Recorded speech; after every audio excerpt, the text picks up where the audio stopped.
பெங்களூருவில் இருசக்கர வாகனத்தின் மீது பள்ளி வேன் மோதியதில் 2 குழந்தைகள் உயிரிழந்த சம்பவம் குலை நடுங்க வைத்துள்ளது. வேன் ஓட்டுநரின் அலட்சியத்தால் 2 பிஞ்சு உயிர்கள் பறிபோனதில் நடந்தது என்ன? குடியிருப்புகளுக்குள் உள்ள சாலையோரம் வழிவிடுவதற்காக நிறுத்தப்பட்ட இருசக்கர வாகனம் மீது வளைவில் திரும்பிய பள்ளி வேன் மோதிய காட்சி வதைக்க வைத்துள்ளது. இருசக்கர வாகனத்தை ஓட்டிச் சென்ற காவலர் சுதாரிப்பதற்குள் கீழே விழுந்த குழந்தைகள் மீது பள்ளி வேனின் முன்பக்க டயர் ஏறி இறங்கிய விபத்து இதயங்களை நொறுங்கச் செய்துள்ளது. 2 உயிர் பறிபோனதற்கு யார் பொறுப்பு? கர்நாடக மாநிலம் பெங்களூருவில் உள்ள எண்ணூர் பகுதியில் நாகனகவுடா என்பவர் குடும்பத்துடன் வசித்து வருகிறார். ஆயுதப்படை காவலரான இவர் தனிச்சந்திராவில் உள்ள காவலர் குடியிருப்பில் தங்கியுள்ளார். இந்த நிலையில் காலையில் 8:15 மணி அளவில் பால் வாங்குவதற்காக கடைக்கு கிளம்பினார்.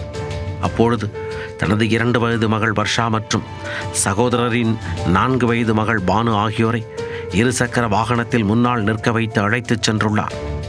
குடியிருப்பில் உள்ள சந்திப்பு பகுதிக்கு வந்ததும் பள்ளி வேன் ஒன்று வேகமாக வந்துள்ளது. அதை கண்டதும் முன்னெச்சரிக்கையாக காவலர் நாகனகவுடா இருசக்கர வாகனத்தை சாலையில் சற்று ஓரமாக நிறுத்தியுள்ளார். ஆனால் பள்ளி வேன் வந்த வேகத்தில் வளைவில் திரும்பியுள்ளது. அப்போது ஓரத்தில் நிறுத்தப்பட்டிருந்த இருசக்கர வாகனத்தின் மீது மோதியுள்ளது. மோதிய வேகத்தில் காவலர் இருசக்கர வாகனத்துடன் தடுமாறியதும் முன்னால் இருந்த 2 குழந்தைகளும் சாலையில் விழுந்தனர். அவர்கள் விழுந்த அடுத்த கணமே வேனின் முன் டயர் இருவர் மீதும் ஏறி இறங்கியது.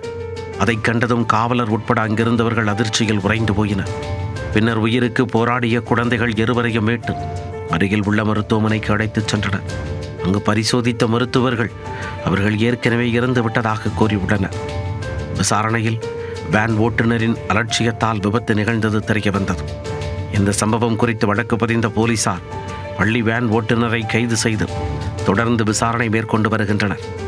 பெங்களூருவில் அதிகாலையில் ஆயுதப்படை காவலர் 2 குழந்தைகளுடன் பால் வாங்கச் சென்றபோது இருசக்கர வாகனத்தின் மீது பள்ளி வேன் மோதிய விபத்தில் பிஞ்சு உயிர்கள் பறிபோன CCTV காட்சி வெளியாகி அதை விதைக்க வைத்துள்ளது.